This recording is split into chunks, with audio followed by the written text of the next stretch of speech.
வணக்கம் நண்பர்களே, நம்முடைய சேனலுக்கு உங்கள் அனைவரையும் அன்புடன் வரவேற்கிறேன். கதையை தொடங்குவதற்கு முன் மறக்காமல் சப்ஸ்கிரைப் செய்து உங்கள் ஆதரவை தாருங்கள். வறுமை என்பது ஒரு கொடிய நிழல் போல அமுதாவை துரத்திக் கொண்டே இருந்தது. செல்வம் ஒரு தனியார் நிறுவனத்தில் மிக குறைந்த சம்பளத்தில் வேலை பார்த்து வந்தான். அந்த சொருப வருமானம் வாடகைக்கும் அன்றாட பஸ்ஸுக்கும் கூட போதுமானதாக இல்லை. இதற்கிடையில் அமுதாவிற்கு ஒரு பச்சிளம் குழந்தை. அந்த குழந்தையை தனியே விட்டுவிட்டு அவளால் எந்த வேலைக்கும் போக முடியாத நிலை. ஒருநாள் மாலை நேரம் வாசலில் அமர்ந்து ஏதோ ஒரு சிந்தனையில் இருந்த அமுதாவை பார்க்க வந்தால் பக்கத்து வீட்டு மலர். என்ன அமுதா, முகம் ஒரு மாதிரி இருக்கு. மறுபடியும் பண பிரச்சனையா என்று மெல்ல பேச்சு கொடுத்தாள் மலர். ஆமாக்கா, கையில் ஒரு பைசா இல்ல, பாப்பாவுக்கு பால் பவுடர் வாங்க கூட காசு இல்லாம தவிச்சுக்கிட்டு இருக்கேன். செல்வம் கிட்டையும் கேட்க முடியல. அவரே ரொம்ப நெருக்கடியில இருக்காரு என்று கண்கள் கலங்கினாள் அமுதா. மலர் அவளுக்கு மிக அருகில் வந்து அமர்ந்தாள். அமுதா, எனக்கு ஒரு விஷயம் தெரியும். நீ சரின்னு சொன்னா உன்னோட கஷ்டம் எல்லாம் ஒரே மாசத்துல காணாம போயிடும். ஆனா உன் வீட்டுக்காரர் சம்மதிப்பாரான்னு தெரியல. அமுதா நிமிர்ந்து பார்த்தாள். என்ன வேலைக்கா உழக்க நான் தயார். வேலைனா அது சாதாரண வேலை இல்லை. ஒரு பெரிய இடத்து விஷயம். அங்கே ஒரு சின்ன குழந்தை இருக்கு. அந்த குழந்தைக்கு தாய்ப்பால் கொடுக்க ஒரு நல்ல தாய் வேணும்னு தேடிக்கிட்டு இருக்காங்க. அந்த முதலாளி ரொம்ப வசதியானவரு. ஆனா குழந்தை மேல உயிரையே வச்சிருக்காரு. நீ சம்மதிச்சா மாசம் 25,000 தருவாரு. உன் குழந்தையையும் நீயே பார்த்துக்கலாம். அவங்க குழந்தையையும் நீ பார்த்துக்கணும். அவ்வளவுதான். அமுதா திகைத்து போனாள். என்னக்கா சொல்றீங்க? நான் எப்படி இன்னொரு குழந்தைக்கு யோசிக்காத அமுதா, வறுமை வரும்போது கௌரவம் பார்த்தா வயிறு நிறையாது. அந்த பணக்கார முதலாளி ராஜசேகர் ரொம்ப நல்லவரு. ஒரு வாட்டி நேர்ல போய் கேட்டு பார்ப்போம். அவர் தரப்போற பணத்தை பார்த்தா உன் புருஷனை வேணாம்னு சொல்ல மாட்டாரு. வா, முதல்ல போய் பேசி பார்ப்போம் என்று மலர் அவளை தூண்டினாள். மனதயக்கத்துடனேயே அமுதா அந்த பெரிய பங்களாவிற்குள் நுழைந்தாள். அங்கே ராஜசேகர் தன் குழந்தையை ஏந்தியபடி சோகமாக அமர்ந்திருந்தார்.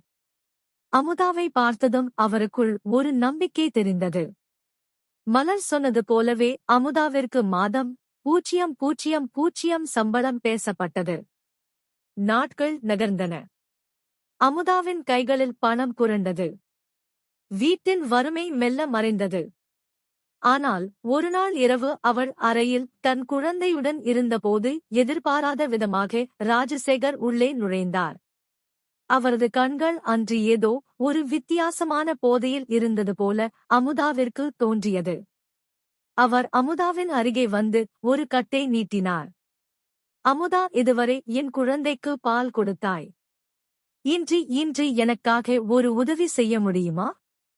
இதோ 1,00,000 ரூபாய். என்று ஒரு நாள் மட்டும் என்னை உன் குழந்தையாக நினைத்துக்கொள் என்றார். திடுக்கிட்டு போன அமுதா தன் கையில் இருந்த அந்த 1,00,000 ரூபாயையும் தன் குடும்பத்தின் வறுமையையும் ஒரு நிமிடம் யோசித்தாள். அந்த நிமிடம் அறையின் விளக்குகள் அணைக்கப்பட்டன. மலரின் வார்த்தைகள் அமுதாவின் காதுகளில் ஒலித்துக் கொண்டே இருந்தன. உன் குழந்தைக்கு நல்ல சாப்பாடு கிடைக்கும். உன் வறுமை தீரும் என்ற அந்த ஒற்றை வரி அவளை தூங்க விடவில்லை. மறுநாள் காலைதன் மெலிந்த குழந்தையை இடுப்பில் அணைத்தபடி மலருடன் அந்த பெரிய பங்களாவிற்கு சென்றாள் அமுதா. வாசலிலேயே பிரம்மாண்டம் மிரட்டியது. கார் நிறுத்தப்பட்டிருந்த விதம், பளிங்கு தரைகள் என அனைத்தும் அந்த வீட்டின் செல்வ செழிப்பை பறைசாற்றின. உள்ளே நுழைந்த அமுதாவிற்கு ஒரு நிமிடம் மூச்சு முட்டியது.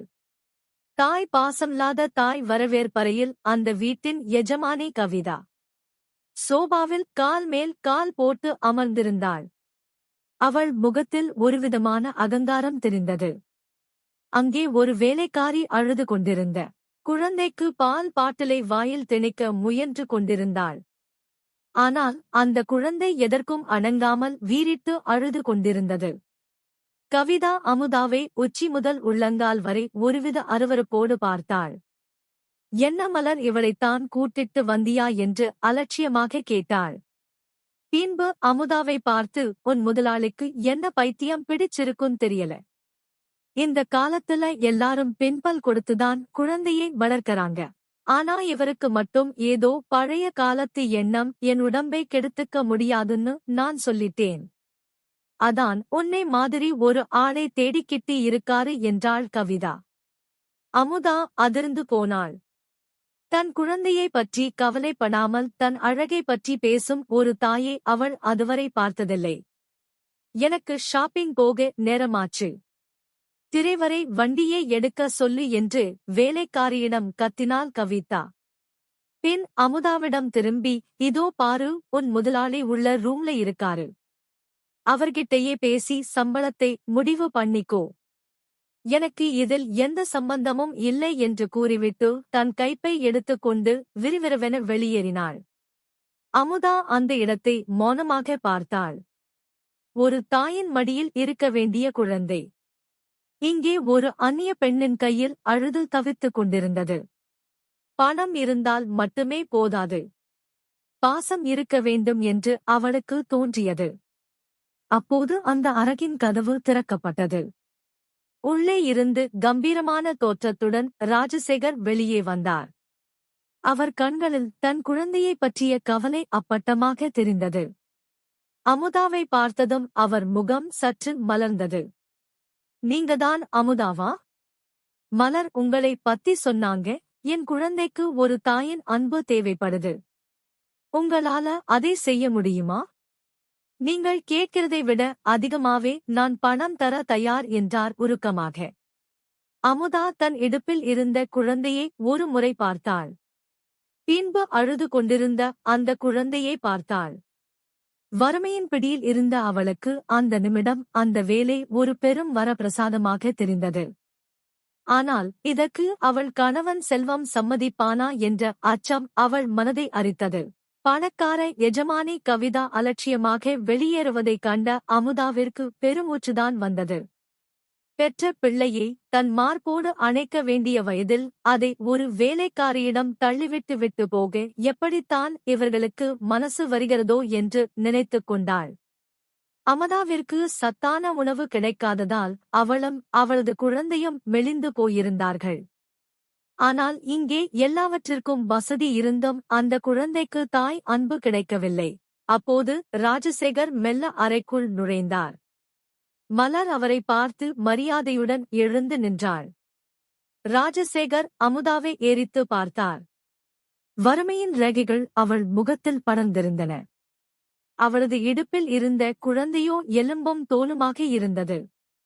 அவர் மலரை பார்த்து மெல்லிய குரலில் கேட்டார். மலர், இவங்களையா கூட்டிட்டு வந்தீங்க? இவங்களே ரொம்ப பலவீனமா இருக்காங்க. இவங்களுக்கு முதல்ல சத்தான சாப்பாடு தேவைப்படுது. இவங்களால எப்படி என் குழந்தையை ஆரோக்கியமா வளர்க்க முடியும்? அவர் கேட்டதே நியாயமான கேள்விதான். என்றாலும் அந்த வார்த்தைகள் அமுதாவின் தன்மானத்தை சுட்டரித்தன. ஒரு தாயின் தகுதியே அவளது உடல் எடையை வைத்து எடை போடுவதைக் கண்டு அவளுக்குள் ஒரு வேகம் பிறந்தது. தன்னையும் அறியாமல் அமுதா தைரியமாக பேசத் தொடங்கினாள். ஐயா, நீங்கள் சொல்றது சரிதான். எங்ககிட்ட வசதி இல்லை. அதனால நானும் என் குழந்தையும் மெலிஞ்சு போயிருக்கோம். ஆனா ஒரு விஷயம் புரிஞ்சுக்கோங்க, ஒரு குழந்தைக்கு